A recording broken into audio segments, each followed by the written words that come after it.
Omwana w'Omufirisuuti emyaka 25 yakamaliriza okusoma amagye yakoze pupu mu mpale. Naye mama kye yakoze Kadaama. Ng'oyinza okulowooza nti Kadaama yapamye mu mpale. Kigambo ndisaga kikozesa.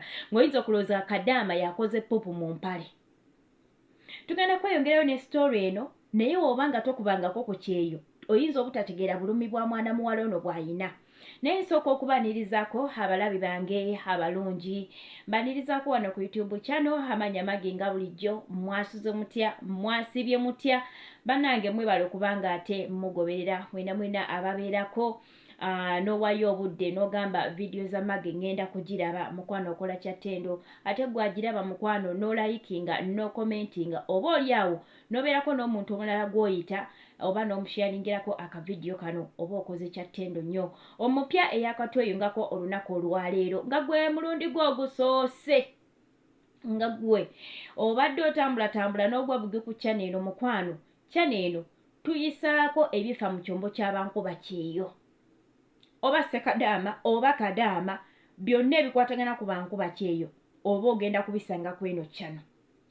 Weewaawo wobanga ate otwegaseeko ogenda kubanga mukwano ofuna buli kimu ekifa mu bankuba kyeyo. Osobola tukonirako mu kagambo subscribe akali wansi wa video eno mukwano beera omaze okutweyungako. Tweyongerayo ne story eya mwana muwala.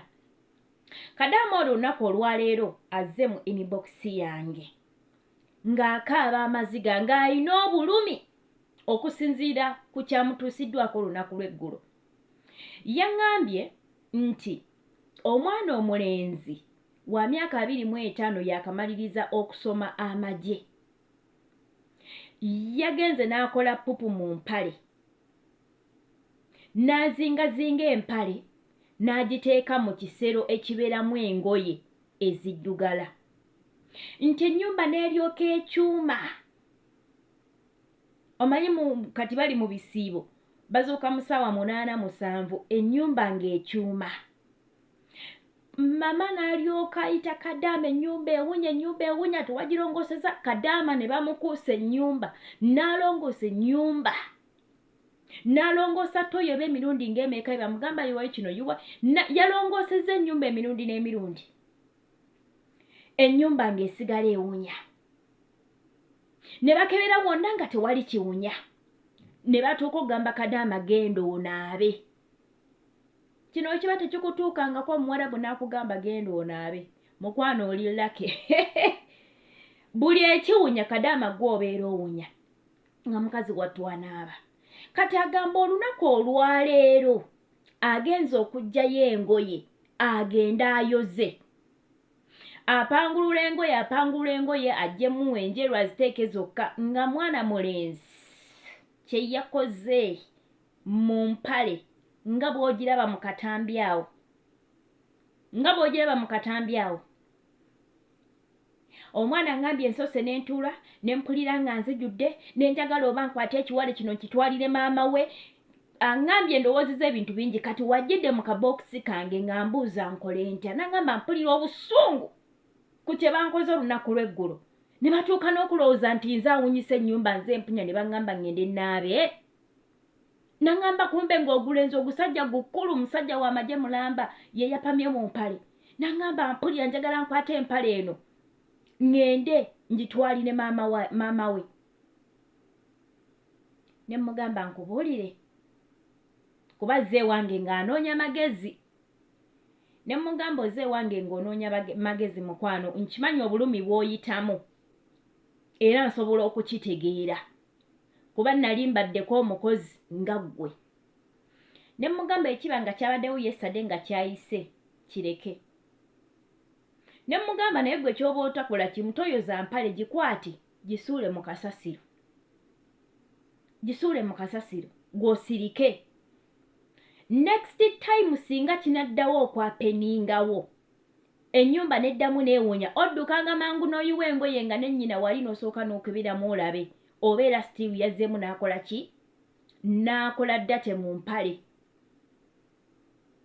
So era kyakoze ne mukakkanya mukazi wattu n'akkakkana n'abivaako empale n'agikwata n'agenda n'agisuula mu kasasiro n'akita kuba nkimanyi bulungi nnyo era mugambye nti omulenzi oyo yakoze pupu mu mpale ayinza obutabuuza mpale eyo kuba amanyi kye yakozeemu tajja kugibuuza. Buno bupale obw'omunda bwe bwambala era ndowooza nga bw'okalaba mu katambi. Ne mugamba tajja kukabuuza.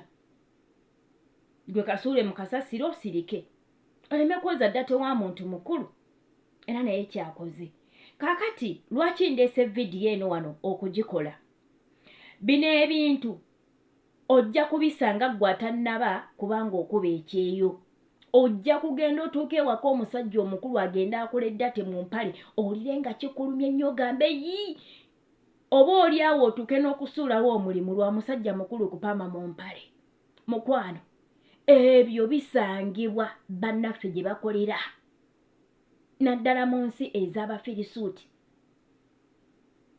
Mu nsi z'Abafirisuuti omusajja omukulu nga mufumbo yawasa yina n'omukazi asobola okukola ddate mu mpale ate kadaama nga gwe bagenda ogiterawo okujooza. Wabula woowulira nga kikuyitiriddeko empale gikwate gisuule mu kasasiro osirike. If not nga omanyi abantu b'olimu balujanja nnyo balukaalikali empale eyo gikuba ekifaananyi n'eddate waayo. Ogikuba ekifaananyi ebeere mu simu y'osirike. Bwe bagibuuza ne batandika okuleekaanya kola ki ng'onoonyayo omuntu agenda okwogera nabo. Nze wendi ojjanga ewange n'ongamba madamu Magi omanyi bwe kiti ne bwe kiti. Gwoba oyina evidence yo ng'ekipale kyo wakikuba wali kimpeereze nze nja kwogera nabo nja kubatereeza. So bino ojja kubisanga mukwano gwagenda okuba ekyeyo. Oba oli awo n'ebisinga ku bino ojja kubisanga. Naye kintu kimu kumanya kye kyakutwala. Ekintu ekimu eba ebintu ebimu tulina okubibuusa amaaso ne tulaba ng'ebitabaddeewo n'osigala ng'okakkalabya omulimu gwo. Waliwo kadaama omu ng'ayinza okuva n'abagana nze muze ku ofiisi. Nze sijja kuweza amaziga abantu. Nanga nze muze ku ofiisi. Mulimu abantu abamu nga kino kyokka kiyinza okulemesa okukola. Naddala ng'oli mupya kiyinza okwapeningawo ng'okyali mupya oli fresh. Bannewcomer. N'olyoka omulaba bw'atagala bw'abuuka bwadde eno ze banze ku ofiisi era sijja kwoza ddate w'abantu bakulu werere. Mukwano, kwatanga bukwasi mpale gisuule mu kasasiro weeyongereyo mu maaso ne contract y'okole. So vidiyo eno ensonga lwaki ngireese. Bino ebintu lwaki njagala nnyo okubireeta okukulaga gwali eyo nti bw'oba otuuse n'okisanga manya tekisoose kubeerawo ku ggwe. Waliyo abalala ababisiŋŋaanye ate ne babiyitamu ne bakola ne bamalako ne contract zaabwe. That's why mbireeta ku channel eno obenga obiraba.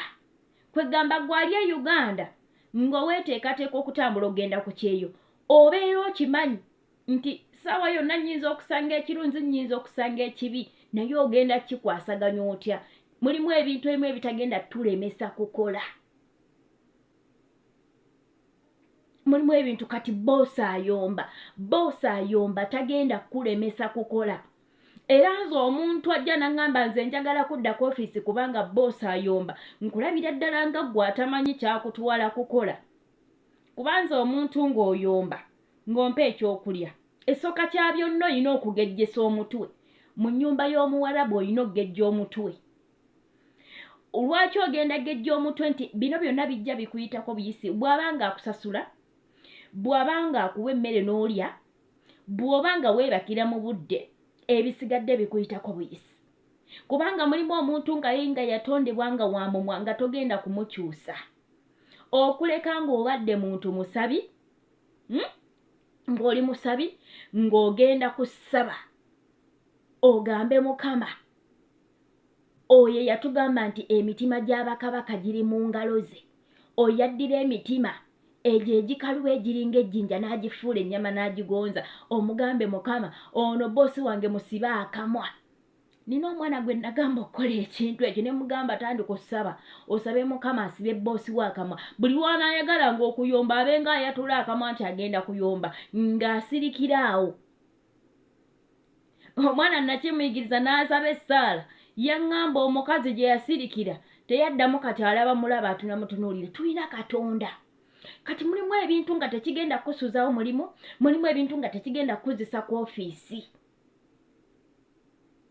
ng'ogenda kukiraba ng'ekitaliiwo olaba nga kikunyiiza nnyo fukamira ku maviivi okisabire kigenda kukyuka boosi ayomba bw'aba ayomba nga takukuba ng'akuwa n'emmere n'olya ng'akuwa omusaala gwo mu budde ng'ofuna tayimu yeebaka oyo aba muyombi wa mumwa bw'oba oyo yatosobola musabira mutunire ng'atamulaba omanye ekintu ekiruma ng'omuntu akuvuma nga tomuddamu nga omulaga nti bikuyitako buyisi ate olowooza agenda kuyombamu ennyumba meka akuveeko laba nange byembi bisekebwa imagine bisekebwa naye bw'obeera ggwe omanye kali tutuula ku channel ne tuteesa nawe wendowooza ye w'obeera ggwe ng'osanze mwana mulenzi yakoze dda tewe bulungi nnyo bw'atyo ne bakukuusa ennyumba nga ye baagikuusizza mwana muwala ne balyoka bagamba genda n'okunaabonaabe kyokka enkeera n'osanga nga omulenzi yadde akoze dda temumpala okola otya kuba ye mwana muwala abadde agenda balumba akwate empala agitwalire omukazi era nze mukomezza ne mugamba tukikola gwe nga ggwe okola otya singa obeera ggwe nga ggwe kyagudde ku ggwe omukwata empala eno n'ogitwalira omukazi ow'ewaka mama oba okireka oba oyinza okujjula nga sista waffe abadde ajjudde so gwe nga ggwe okola otya wendowoozayo naye nga kyekyo babikwano mubadde balabi balungi okuva gye twatandikidde ate mpaka okutuuka wano ku nkomerero ya vidiyo yaffe mukama abankumire nnyo atakumira mpeera bambi teweerabira kulayikinga okukomentinga oba olyawo n'okusheyalinga obeeko munno gw'oyita omugambe jangu olabe ebiffe ino obadde obitegeera binewo kyali kituuseeyoko bayiza bwe mutuwiireko mu comment section kyali kibatuuseeko keeyo n'okeera ku makya nga baba ye yakoze bw'atyo mu mpala oba omwana omukulu ng'ono musajja mukulu myaka 25 asomye n'amagye agamaliriza n'agenda ayonoona mu mpale kyali kikutuuseeko eyo tera okubiraba abaana nga babyogerako mbadde mbiraba ku social media naye nga sifunangako mwana ajja gyendi ng'alina ensonga eyo naye olwaliro mufunye so kale badiya tujja kuba nga tusinkana mu videos eziddako amanya asigadde nga nze ndi Maggie mweraba.